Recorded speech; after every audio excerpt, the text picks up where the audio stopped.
if you refresh that, you should see everyone on there. Let's see, tell me when you see that on there. Well, hello everyone. It's Thursday afternoon, and my name is Greg Jamiel. I wanted to talk to you a little bit about what's going on with Phil to kind of bring everyone up to speed and as to why I'm here, the only one here instead of both Phil and I. What is happening is we're taking a pause in our new bookings and we're trying to reevaluate our current the schedule for Phil. He's becoming a little overwhelmed, and so we want to make sure that his health and safety and wellness is the most important thing to us, so he can continue to help people with their readings. So at the time, we have paused all new readings. Now, Phil, in one of his videos a few weeks ago, had mentioned that he's pausing it until January of next year. And our goal, I've been getting a lot of emails from people asking about that January of next year. And so our goal is to have bookings up within the next few months. And so what we're doing in this meantime is trying to reorganize the schedule of how we offer private sessions and also come up with some new creative ways to help more people get readings with Phil while keeping his mental health and his physical wellness and health just in check and intact. So bear with us for this time. We are still growing as we're figuring things out, and so just kind of be patient with us. If you have had your reading refunded, we will definitely let you know when we're accepting new applications for bookings. So stay tuned for that. For those of you who are in our community members program, we had word that we had the website moved over, and unfortunately it's still being moved right now. So within the next week, we're hoping that that website should be totally moved over. And next Thursday is our community talk. And so hopefully we'll be able to have everyone online for that and opening registration, if not by next Thursday, then shortly after that. So I wanted to talk today about the winter solstice. Excuse me, the summer solstice. I'm a little frazzled too. So today we're going to be talking about the summer solstice and ways that you can connect with that summer solstice energy. I'm going to talk a little bit about what the summer solstice is, and then also things you can do at home to kind of honor this time of year. Now, we have people all around the world, and so a lot of people have already emailed in saying, hey, I'm in Australia and it's the winter solstice now. So we are going to talk mainly about the summer solstice because those of us here, Phil and I, are up in the northern hemisphere, and I will relate a few of these things to the southern hemisphere as well. I want to talk about what the solstice means. The solstice, the summer solstice specifically, is where the sun technically stands still. You know, it's the longest day of the year. It's the most amount of sunlight in a single day. And for those of us in the northern hemisphere, our solstice will be this Saturday and Sunday, the 20th into the 21st of June. For those of you in the southern hemisphere, that is your winter solstice. And so that will be the shortest day of the year. And what happens is the sun is rotating around the earth and the earth kind of weaves and bobbles. And so right now, the northern hemisphere is pointing towards that sun. So it is getting the most amount of sunshine during the day. And then for those of you in the southern hemisphere, or I guess it would be over here, you're getting the least amount of sunshine during the day. So what happens typically seasonally with the summer and winter solstice is in the wintertime, we quite literally go inside. The weather is colder, it may be snowing out, there's not a lot of events going on, we're having all these holidays, everyone's kind of coming in and gathering with their family and sitting around the fire and kind of sharing time with each other internally, inside. And so for our meditations as well, we tend to go a little bit more inwards when we work in the wintertime. Now, this is the complete opposite for those of us in the northern hemisphere. The summer solstice is an exciting time of vibrancy and of energy and of movement and of dynamic growth and transformation. And so typically for those of us in the summertime now, we have lots of events to go to and lots of parties to go to, and people travel in the summertime quite often. And so there's a lot of movement happening in the summertime. Now, meditation-wise, the summer solstice is a chance to look more globally, as opposed to the winter solstice, which is a chance to look more inwardly into our own being. Right now, things are very different. This year, as opposed to years in the past, the world as a whole is awakening to different ways of thinking and different things that are coming up that may not have come up as prevalent as they have in the past. And so the energy of this summer may feel more intense than it has in the past. And this is a fantastic opportunity for us to look at our life and look at the things that we hold dear in terms of our education, maybe the things that we've grown up learning and believing, and just looking outside of those boundaries to say, hey, there is more information out there that I need to learn, I need to gather to help myself grow and evolve into a higher level being than I was yesterday. That's kind of the main thought of this personal evolution is, have I grown in myself more than I was yesterday? So don't be comparing yourself to other people, but just focus on that internal growth that you have done and really stay committed to that growth, because this is a time of change. This is a time of awakening. It is, again, we're talking about the brightest sunshine in the day, in the whole year. It's coming up right now. Everything is illuminated. And so really taking advantage of that and aligning yourself with nature.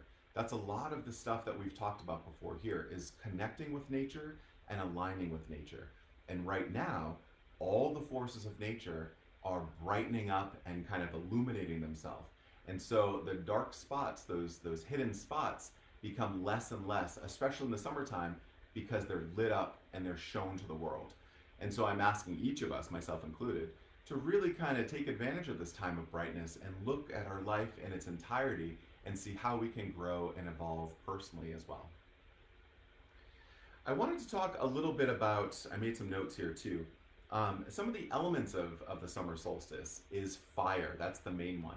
And so when you think of looking to the east and seeing the sun rise, that fire is quite literally moving overhead.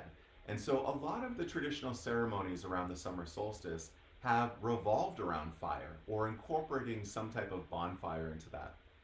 In the Indian traditions from India, they have an Agnihotra ceremony, which is a sunrise and sunset ceremony where they light a small fire and they offer ghee and rice and all things into the fire as an offering to that grandfather fire energy.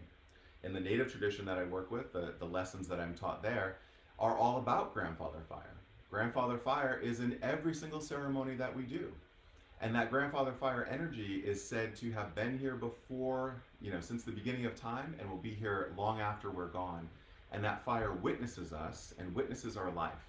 And so having that bonfire be this big celebration, this big chance of transformation, is a way for those of us, now our group, we want to connect with the other side. And so that grandfather fire energy is a gateway to the other side. It's a gateway to our ancestors, our loved ones who have passed on before us. And all of our ceremonies that we work with, we have a fire present. And a lot of times we'll take some of those coals out and we'll gaze into the coals and we'll try to see visions in the coals. And so again, that grandfather fire energy is something that's really prevalent, especially in the celebrations this time of year for the solstice. It does mark the onset of summer. I mean, we're quite literally moving into the summertime when it is the hottest time of the year and the sunniest time of the year and the brightest time of the year. So that's a very exciting and dynamic time. And a lot of people as well, they have already been growing their gardens and planting and connecting with nature. And so the summer solstice encourages us again to connect with the spirituality of nature. So the spirits of the river and of the oceans and of the trees. And when you work in the garden, there's a certain connection that's happening there. You're tending to the land. You're planting plants that you will eventually eat and help nourish yourself. And so a lot of positive energy and good vibes go into that process of gardening and planting and cultivating your own food.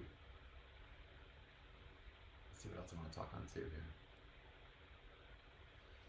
So this is once again a really thin time of the year. So we talk about that veil, the veil with the other side. The summer solstice is one of those times when the veil becomes thin. A lot of times people remember the Day of the Dead. That's in November 1st and 2nd. They say that's the thinnest the veil is, and that's the time when you're meditating and when you're focusing yourself, it may be easier for you to connect with the loved ones on the other side. The winter solstice is shortly after that, and now we're here at the summer solstice. So once again, an opportunity to connect to the other side. And one of the things that I like to do, and Phil as well, is through meditation. Using meditation to help connect yourself to the loved ones that have already passed on. Now, a lot of times people say that when they try to meditate, their mind's racing. It's called a monkey mind. They have a lot of stuff going on, and it's really challenging for people to meditate. And so I wanted to take a moment here to, Kel, do you have a candle? Uh, I had a little tea light thing, but I forgot to bring my tea light out with me. Okay, we got a big one here. Cool. So we're going to use this in just a second, but for now, I want to talk about using this fire element in your meditations and how to help kind of ground yourself during the summertime. So again, just to recap here, it's a time of heightened energy, heightened vibrations. There's lots of stuff going on. And for us to be able to meditate, it can be quite difficult and challenging to find that calmness in all the noise. So some things I like to do are do a little lighting of sage before I do a meditation. And I want to talk briefly about these tools that I have here. So these things, along with a feather that I don't have with me right now, but I'm going to use my hand to gesture that, represent the 4 directions and the 4 different elements. I have an abalone shell, which many of you probably have seen before. This represents the water. This is sage. This represents the earth. This is my lighter. It represents the fire. And then if you had a feather, or if you're going to use your hand, that represents the air. Okay, so using those 4 elements together, you'll light a little bit of sage, let that burn, and then kind of waft that smoke over your body or around your house. We're going to do some videos shortly with the member section of how to sage your house and how to cleanse that energy there.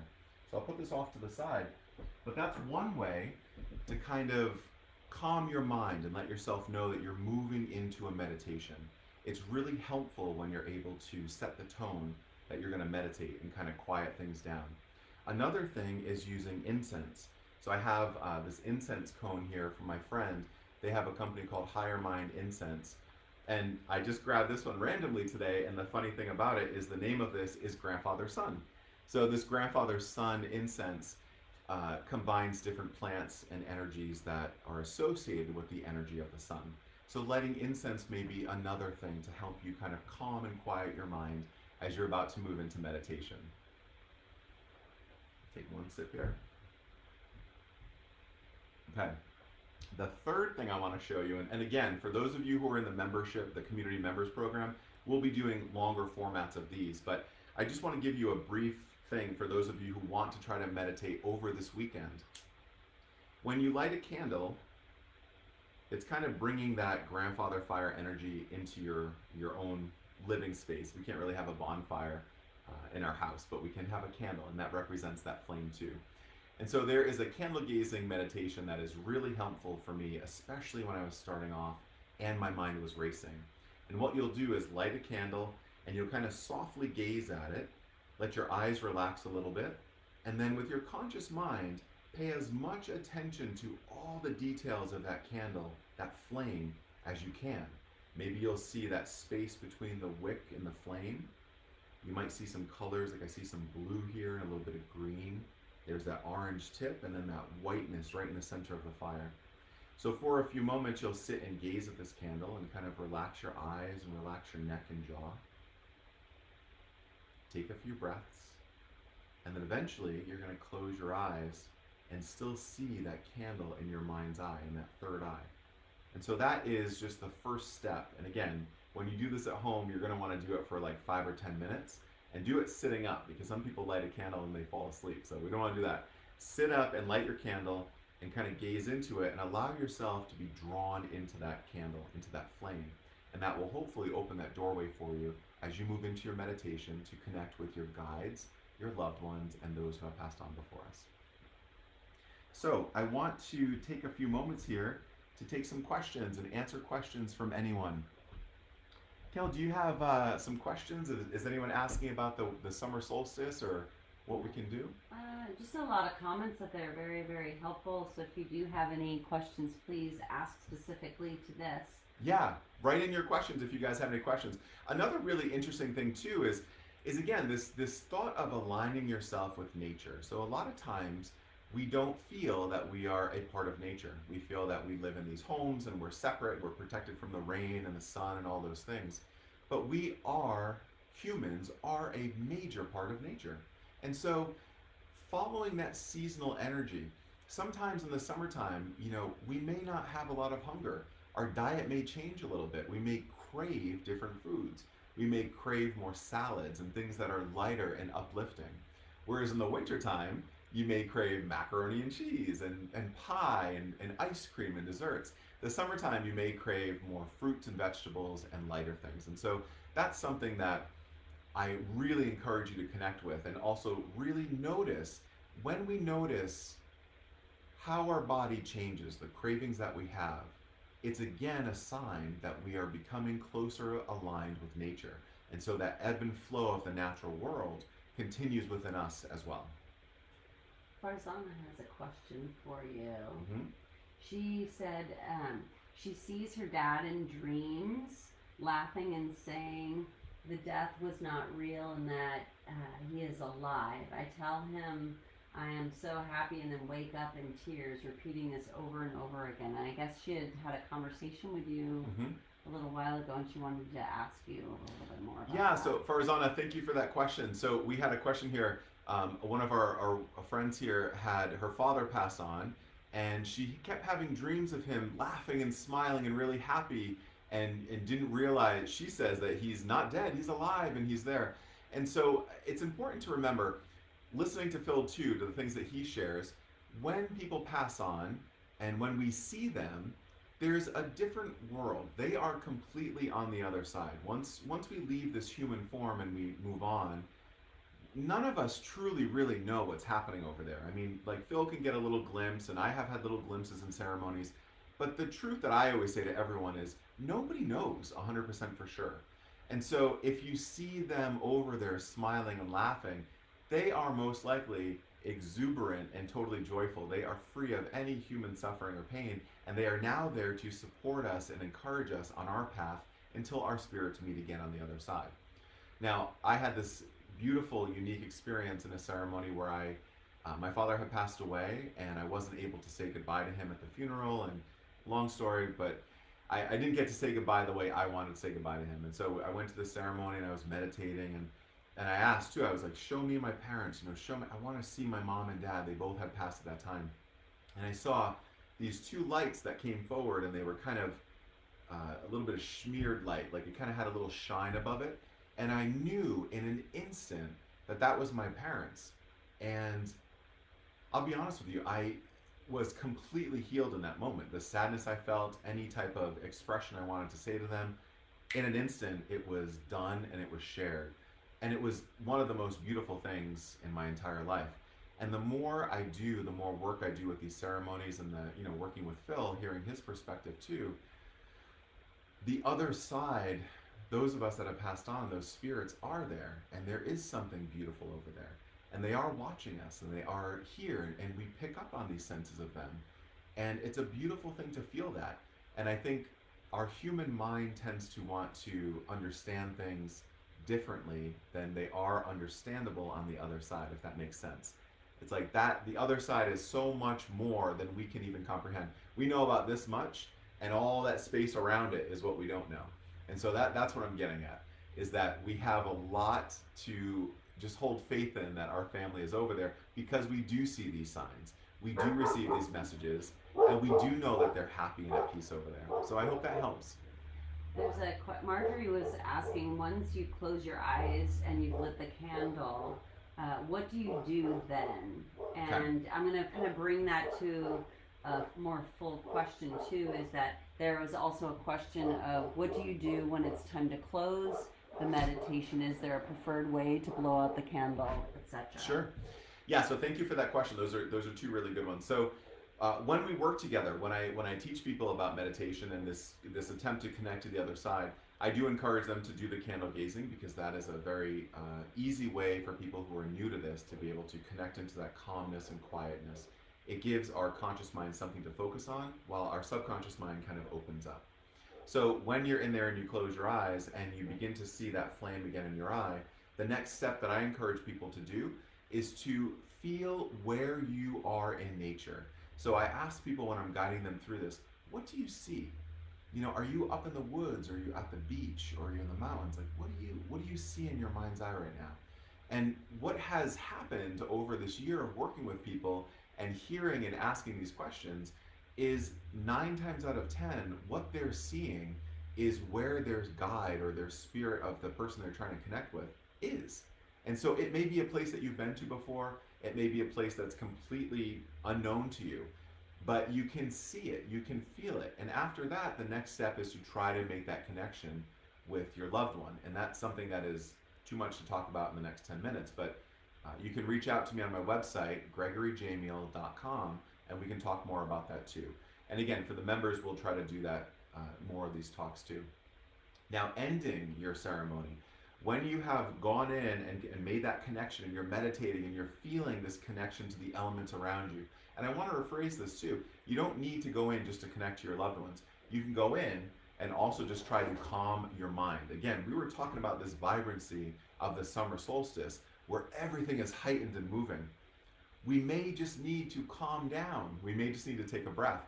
And so when you're meditating in that space, taking that peaceful moment to breathe in the beauty that you see in your mind, in the peacefulness that you see in your mind, can be really healing as you run that energy through every cell in your body, that calming, beautiful energy. Now, when you come out of that meditation, what I usually like to do is give thanks to that fire. Thank you, Grandfather Fire, for helping me. That energy that I lit, that candle that was there. Thank you for opening that doorway for me. Thank you for having you calm my mind. Thank you for giving me something to look at and focus so that I can open up my mind and take a few breaths here. And so gratitude is one of the most powerful things you can do. And I think having that gratitude when you're meditating, especially to these elements, when I work with the sage, I always thank the sage. Thank you for that protection. Thank you for that blessing. Thank you for that good smell. Just the smell alone is uplifting to me. So I thank those elements for that. And so when you're about to blow out your candle, thank it and then blow it out. Okay. Are there spirit animals, and do certain animals have certain meaning? And Stacy says, I have 5 to 6 owl that come into my yard and land on the ground and hang out for a bit. Yes. So Stacy, thank you for that question. Stacy's question was about animals and do they have a meaning if you see animals or if they kind of come around a lot. And absolutely, Stacy, animals have a very powerful medicine with them. And oftentimes people will ask, hey, what's my totem animal? You know, and that's an interesting question to phrase it that way, and we can talk more about that another time. But the bottom line is, yes, animals come into our life for certain things, and maybe to remind us of something, maybe to teach us of something. A lot of the teachings from my chief, the lessons that I learned, are the bird feathers are the ones that someone on the other side is trying to connect with you. So I had an experience where 3 birds had passed away in front of me at 3 random times, at 3 random places, and I didn't know why that was happening or what the cause of was for that. So I made fans out of the feathers, and I brought them to my teacher and asked what it was, and he said, yep. He said, someone is trying to connect with you. And so a lot of people have talked about finding feathers, you know, when they're thinking of their loved one or something like that. Owls are a very unique animal to bring up. Certain traditions will really resonate with the owl, and certain traditions do not. The tradition that I work with, we're told not to touch owl feathers. And so that's just something to kind of be aware of, depending on what you believe and what you resonate with. Owls are the messengers of those beyond. And so owls can see at night. They have that sight in the darkness. And so some different traditions are a little hesitant to connect with that type of energy. Other traditions welcome that medicine, and they also say too that the owls carry our spirit to the other side. So there's a beautiful medicine attached with owls as well. And it just depends on what you are resonating with. And I think it's important in this type of conversation that we're having to make sure that you have someone that you're learning from. If you just Google, what is owl medicine? You're going to get Google's answer to that. And it's really beneficial if you have elders in your community that you feel comfortable reaching out to, where you can ask them, what are the teachings of this owl? What does this mean when an owl comes to me? Because again, many different traditions, many different lineages, all have very different resonations with different animals. Somebody, Harold asked, do you talk about what happens in sweat lodge ceremony and which you offer and what comes through spiritually? Sure. So sweat lodges are, I mean, this is a conversation of its own, but sweat lodges are an absolutely profound experience. Um, I was first exposed to one on my first vision quest. So we do a vision quest, and before you go out, you do a sweat lodge, and then you go on your quest, and when you come out, you do another sweat lodge. In a sweat lodge, you connect with the four directions. So it's built specifically with the doorway facing the east, and it looks almost like an igloo. There's kind of cedar sticks or whatever type of sticks will form this dome, and then you cover it completely with cloth. And it's lined up. The center of the sweat lodge has a hole in the ground, and outside of that is an altar, and then there's a fire in front of that. And what you do is you collect lava rocks. For those of us that lead sweat lodges, we go collect the lava rocks because they don't crack when you wet them. And you put them in a fire, and you build the fire around the lodge rocks so they become really hot. And then you bring them in, and then into the lodge, and then you close the door so it's pitch black, and then you drop a little bit of water on those sweat lodge stones. And the thought process is that you are connecting and speaking to your ancestors in that hot rocks, that medicine. You're praying into the Mother Earth. You're connecting with the Mother Earth, and you're kind of cleansing yourself off with the steam that's emitted from those hot rocks. So if you do have an opportunity to participate in one, I would highly encourage it. It's a very I lead them here at our house, and Kelly has participated in them too, and it is powerful, and it's really healing. And the doorway to the other side there, the sacred ones, are you can really they can hear your prayers, they can hear your thoughts. So it's a beautiful healing experience. Kim wants to know, does more time in nature make it easier to meditate or connect with energy of our loved ones on the other side? Kim, good question. Does more time in nature help you connect with the energy of your loved ones? I'll rephrase that for you. More time in nature helps you relax enough to be able to connect with those on the other side. So, spending more time in nature will calm your blood, it will kind of quiet your mind, it gets you feeling more grounded. And so, I want to say again, if you go to my website, gregoryjamiel.com, I have that free chakra check in. And a lot of times when I'm working with people, they'll do there's a little graph on the bottom where you plug your numbers in, and it shows, hey, like my lower chakras, the scores are really low, and the upper chakras are very high. And what that means is we're quite literally living in our head, and we're not grounded. And so you need that grounded energy, and spending lots of time in nature or by a river, it grounds you in a certain way.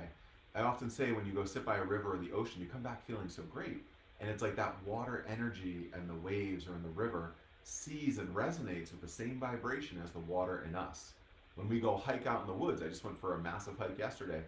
My body is sore, but it feels so good because that earth energy is like all in my body right now. Those vibrations resonate together.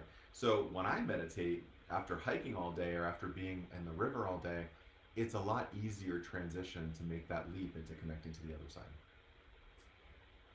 Sam asks, when I feel like I leave my body during sleep, it is dark and scary.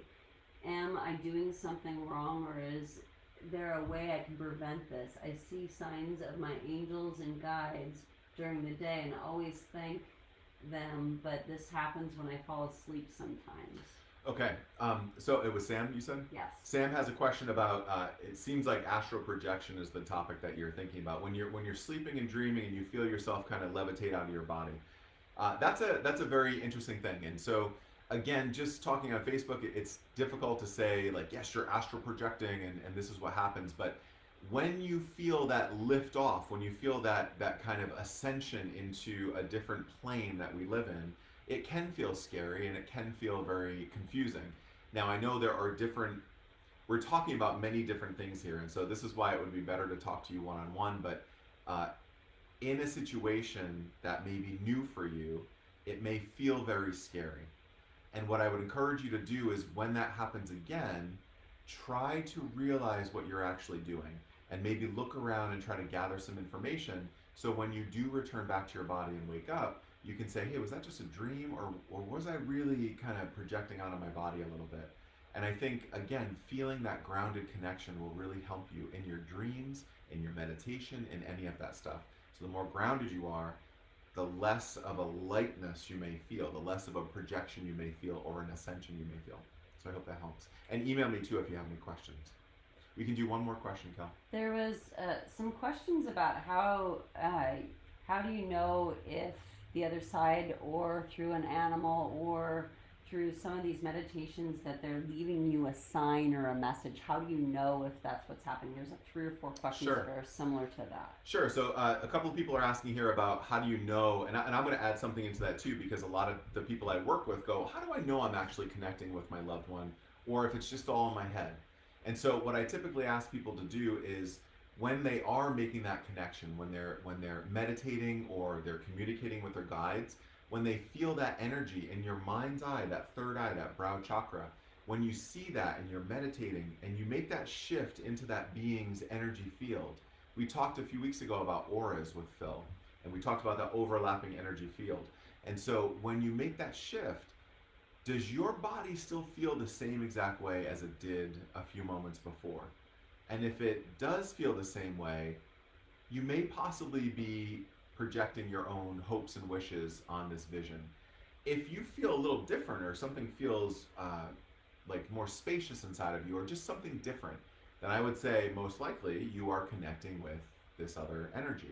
And again, it's difficult to say this, to answer 7 questions in one statement, but that's a generalization. If you feel the same way, it may be yourself. If you don't, it may be another energy. And that's a beautiful thing. And the other thing, Kel, was about the animals. You said about leaving. Oh, so how do you know if they're leaving signs? So a typical thing too, people will say if a feather, if you're hiking out in the woods where there's lots of birds around, chances are you most likely may find a feather. If you open your front door and there's a feather sitting right there, that's a little bit more rare. And to make it even more rare, if you're thinking about your loved one or if you're meditating or asking them a question and then shortly after you find a feather, those are all things that are like, okay, it makes you think twice. And again, there is no right or wrong on this. There is no, my opinion does not matter. It's like, does it feel like medicine for you? That's the only thing that matters here. If you find a feather and that feather is healing for you, then it is a message. And that's all that matters.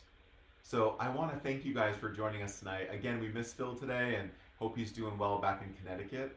And for those of you who want to learn a little bit more about what I do or how to connect with me on private sessions, I do a lot of private sessions with people. You can go to gregoryjamiel.com. That's GregoryJamiel. It's also in the description of this video, and I'd love to stay in touch with you too. Take that free chakra check-in as well, and I will look forward to speaking with you guys next week and the week after too. Have a good rest of your night.